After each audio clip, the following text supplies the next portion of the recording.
Nous disons bienvenue à tous les experts, les responsables, les managers, les directeurs, les pasteurs, les responsables religieux de toutes les organisations et les personnes qui dirigent les autres.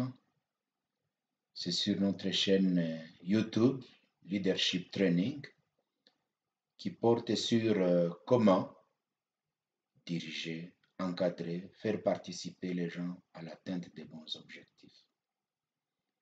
Si vous n'êtes pas abonné, vous pouvez vous abonner en cliquant sur la petite cloche d'abonnement, là où c'est marqué toutes, pour que vous puissiez avoir toutes nos leçons, toutes nos discussions, nos recherches.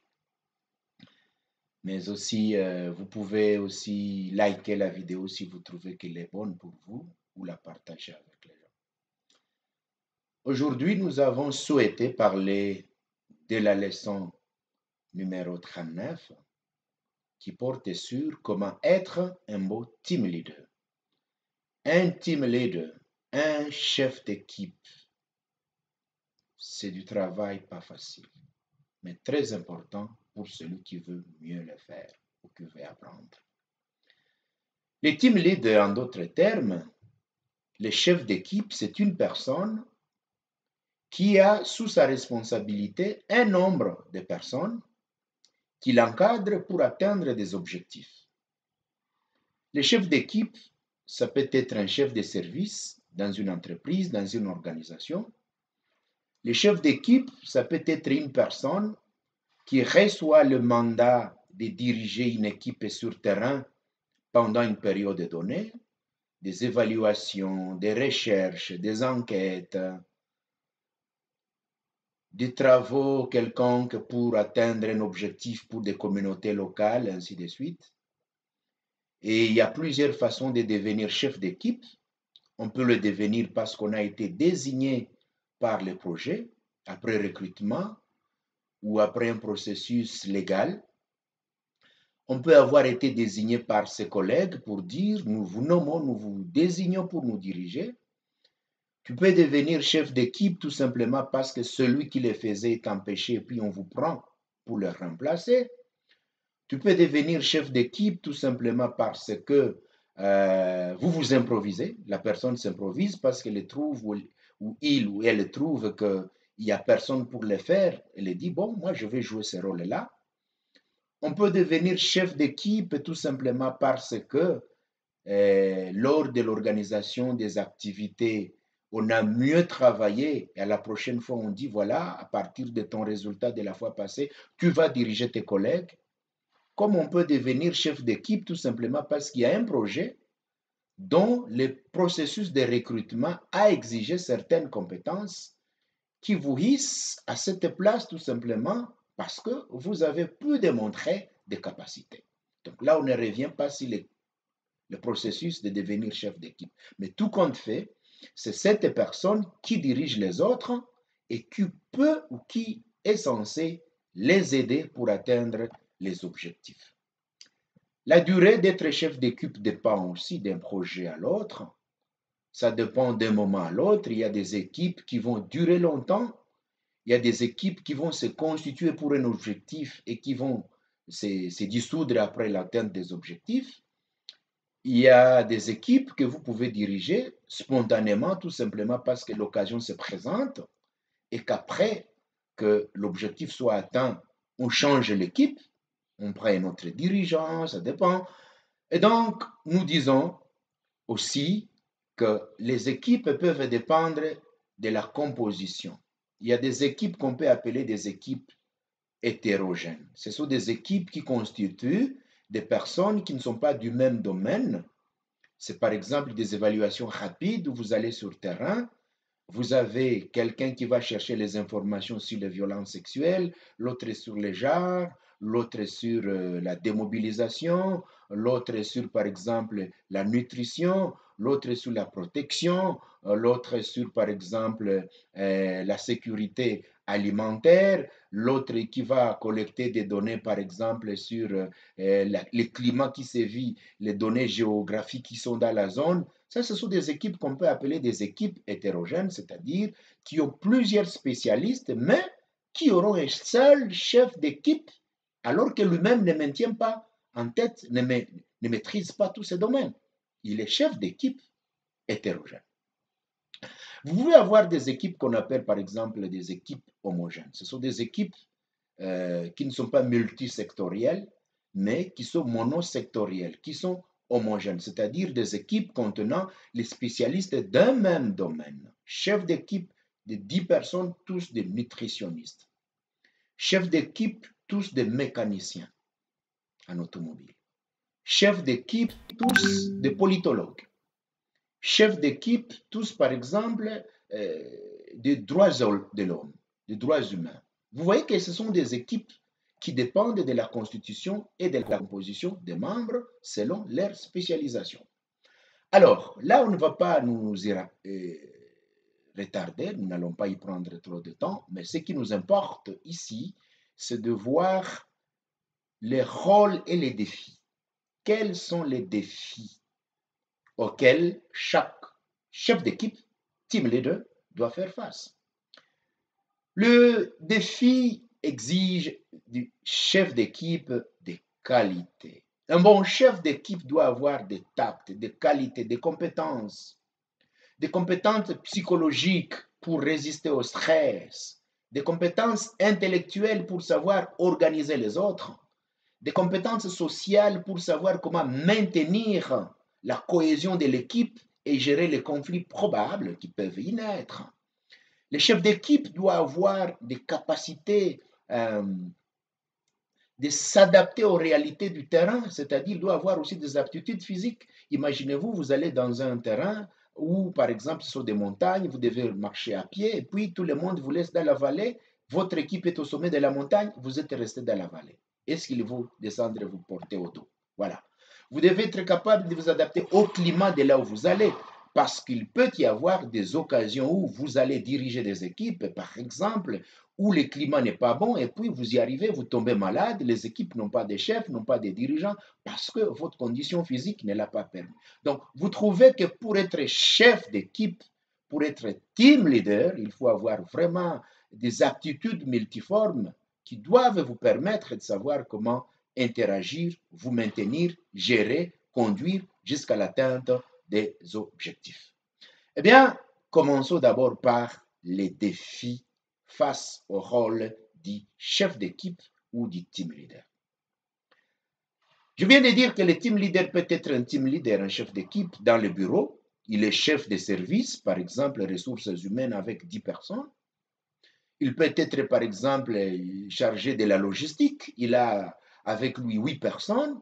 Il peut être, par exemple, le chargé, par exemple, de la mobilisation communautaire avec 10 personnes. Donc, vous comprenez qu'être chef d'équipe dépend d'un milieu à l'autre, d'une organisation à l'autre, d'un projet à l'autre, des objectifs, ça dépend. Alors, quels sont les défis et les rôles qui doivent s'y être attachés?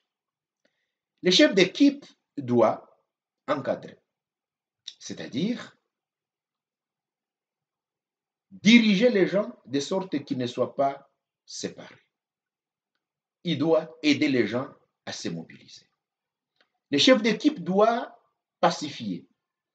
Des fois, il y a des conflits qui peuvent naître dans un projet ou dans une exécution d'une activité et le chef d'équipe doit arriver à pacifier, c'est-à-dire la médiation. Il y a des moments où les gens peuvent se quereller dans votre équipe. Vous allez faire quoi? Vous allez vous y impliquer pour trouver la solution pacifique. Le chef d'équipe doit gérer des tensions. Il peut y avoir des tensions et vous devez savoir comment vous y prendre. Le chef d'équipe doit normaliser, c'est-à-dire il doit faire respecter les normes et les règles. Il y a des moments où vous dirigez une équipe, là où les gens ne maîtrisent pas les règles, des procédures, ils ne maîtrisent pas comment on fait les choses, ils ne maîtrisent pas comment maintenir la discipline, l'ordre, la discipline. Vous êtes censé les ramener, dire, écoutez, on ne fait pas ça. Ok, on avance. Attention, ça c'est mauvais. Ça c'est interdit. Non, non, non, si nous faisons comme ça, alors on va nous sanctionner. Voilà, vous devez maîtriser l'ordre, les normes, la discipline qui gère votre travail. Le chef d'équipe doit aussi reconnaître les efforts des autres, c'est-à-dire, il ne doit pas être quelqu'un qui est jaloux. Quand il voit que les gens de son équipe travaillent mieux, il doit se sentir fier au lieu de se sentir frustré. C'est pourquoi n'acceptez pas d'être chef d'équipe si vous ne pouvez pas supporter voir la réussite des autres. Un beau chef d'équipe, un beau team leader, c'est quelqu'un qui, lorsqu'il voit les gens de son équipe mieux faire, il est content. Pas celui qui est très frustré, il dit, oh voilà, on va me bouffer ma place, on va me remplacer très vite, ah, regardez, ils travaillent bien, on va les apprécier. Non, quand l'équipe produit un bon résultat, c'est pour votre avantage. Un bon chef d'équipe doit aussi apprendre, il doit apprendre à apprendre. C'est-à-dire quoi? Il est des temps où vous dirigez des gens, mais qui maîtrisent des choses plus que vous. Soit il y a des anciens dans le travail, il y a des anciens dans le domaine, il y a des experts en la matière, mais vous avez été désigné ou nommé ou pris comme chef d'équipe, mais ce n'est pas à dire qu'être chef d'équipe, c'est connaître plus que les gens de son équipe.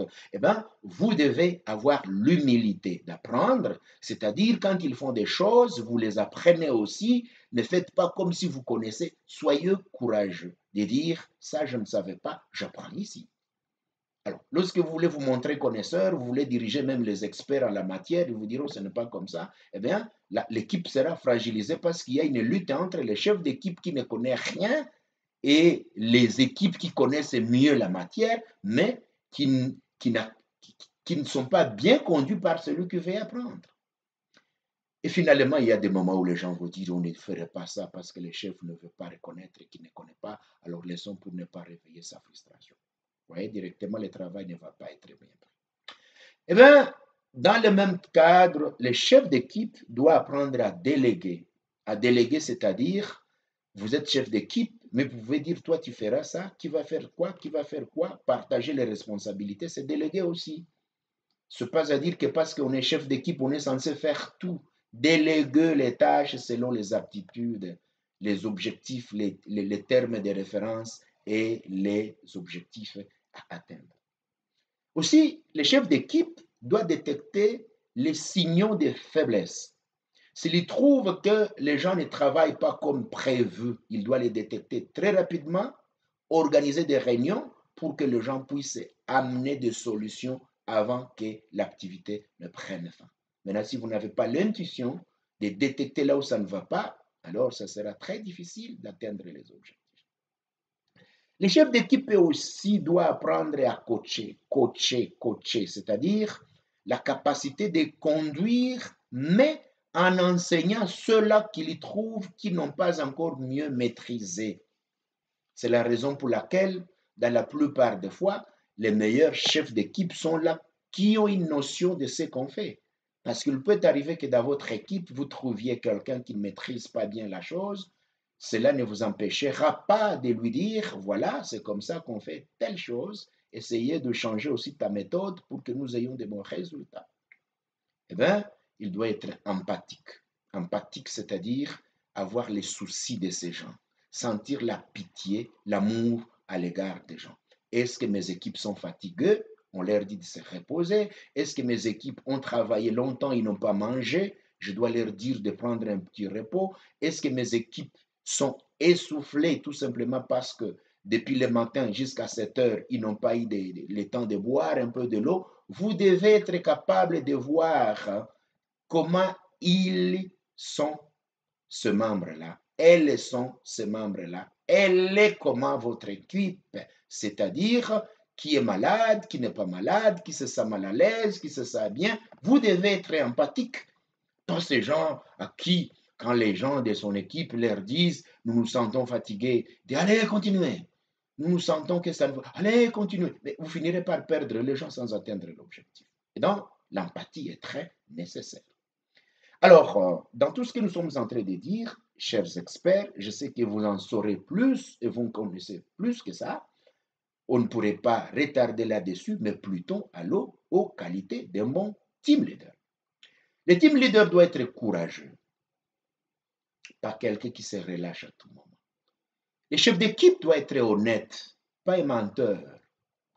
Le chef d'équipe doit être optimiste. Quelqu'un qui, même lorsqu'il voit que ça ne va pas, il dit à ces gens, nous allons réussir. Il y a des réussites que les gens atteignent parce qu'ils ont eu des bonnes équipes. Il y a des églises qui avancent mieux parce qu'ils ont eu des bons pasteurs. Il y a des équipes qui réussissent parce que leurs chefs, leurs leaders, leurs responsables leur disent, même si ça ne tient pas, nous finirons par atteindre les résultats. Et donc, c'est quelque chose de très important lorsque vous dirigez les gens de ne pas vous relâcher à tout moment. Le bon chef d'équipe, le team leader, doit avoir l'écoute active. Qu'est-ce que l'écoute active? La capacité de vous asseoir, écouter attentivement ce qu'on vous dit, répondre quand il est possible, ne pas interrompre celui qui vous parle. Il y a quelqu'un qui commence à parler, non, non, non, ça, c'est comme... Et la personne dit, ok, ça va jamais. Non, soyez capable d'écouter la personne avec tact et capacité de maîtriser bien son émotion.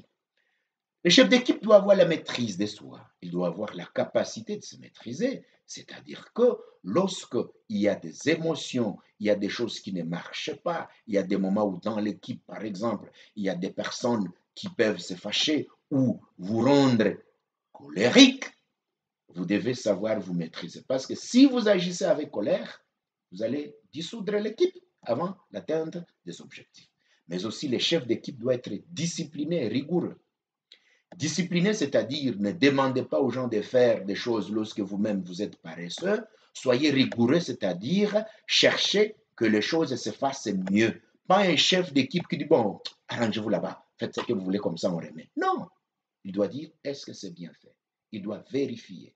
Est-ce que ce qu'on nous a dit de faire, c'est comme ça que nous le faisons? S'il trouve que c'est différent de ce qu'on leur a dit de faire, il pose des questions à ceux-là qui les ont envoyés. Nous sommes sur le terrain, nous trouvons telle difficulté. Est-ce que voudriez-vous nous expliquer un peu si on fait quoi par rapport à cette difficulté? Le chef d'équipe doit résister au stress. C'est quelqu'un qui ne se fatigue pas n'importe comment, qui ne perd pas les nerfs. Quelqu'un qui a des nerfs solides parce qu'il sera entre les équipes, il sera entre l'atteinte des objectifs et ceux qui lui ont mandaté de superviser l'équipe, mais aussi il va diriger les gens et diriger leurs émotions. Eh bien, si lui-même n'est pas capable de maintenir ses émotions, ses nerfs, à un certain moment, lui va perdre le nord avant les autres, eh bien, on va dire, voilà, même les chefs trouvent que c'est difficile, nous rentrons. Même si les chefs trouvent que c'est difficile, désormais nous démissionnons. Alors qu'il y avait plusieurs façons de faire les choses si lui-même avait des nerfs solides. Il doit être confidentiel, pas quelqu'un qui trouve une faiblesse sur un membre pour la faire circuler chez les autres. Confidentiel. Il connaît garder les secrets. Pas celui-là qui a trouvé une faille chez un agent et puis il circule dans tous les bureaux. Tel il est comme ça, tel il est comme ça, tel il est comme ça. Ah, c'est ça, ok. Non, gardez les secrets parce que c'est vous les pères de l'équipe. Vous devez être moins conflictuel. Le chef d'équipe, c'est celui-là qui n'est pas conflictuel par rapport à ces gens. Il peut arriver que les gens de vos équipes vous blessent. Vous êtes pasteur, vous avez des diacres qui travaillent avec vous, vous avez des évangélistes. Vous devez avoir la capacité de coordonner les choses sans en être pris par des conflits. Eh bien, une autre chose qui est très nécessaire, le chef d'équipe doit connaître chacun de ses participants, c'est-à-dire il doit avoir un peu la connaissance de ce que chacun des membres de son équipe, qui est faible, qui est fort, qui peut quoi, qui maîtrise mieux le français, qui peut rédiger mieux, qui peut mieux communiquer avec les femmes, qui peut mieux communiquer avec les populations, qui peut mieux faire ceci, qui peut mieux rédiger. Alors, quand vous maîtrisez la psychologie et l'intellect de vos gens, vous saurez maintenant les aider, chacun selon sa capacité. Le chef d'équipe doit être quelqu'un qui est aussi objectif. Objectif, c'est-à-dire quelqu'un qui sait ce qu'on cherche quand on fait le travail. Pas quelqu'un qui arrive, il est chef d'équipe, il commence à demander à d'autres comment on fait les choses. Il commence à dire, ah, lorsqu'on nous a dit on nous a dit de faire quoi? Non. Avant, il doit organiser une réunion de mise au point. Nous partons. Qu'est-ce qu'on part chercher? OK. On doit atteindre quel résultat? OK. C'est dans quel délai? OK. Nous devons faire quoi quand nous arrivons? Nous ferons ça, ça, ça, ça, ça, ça. Sauf imprévu, voici ce que nous allons ramener en provenant du terrain. Alors, comment maintenant y arriver? C'est notre dernier point. Comment y arriver? C'est-à-dire, un bon team leader doit maintenant savoir tenir des réunions de préparation, des réunions d'évaluation, des réunions d'auto-évaluation. Il doit être capable de tenir des réunions d'autocritique. Nous avons commencé comment? On est où? Qu'est-ce qui ne va pas?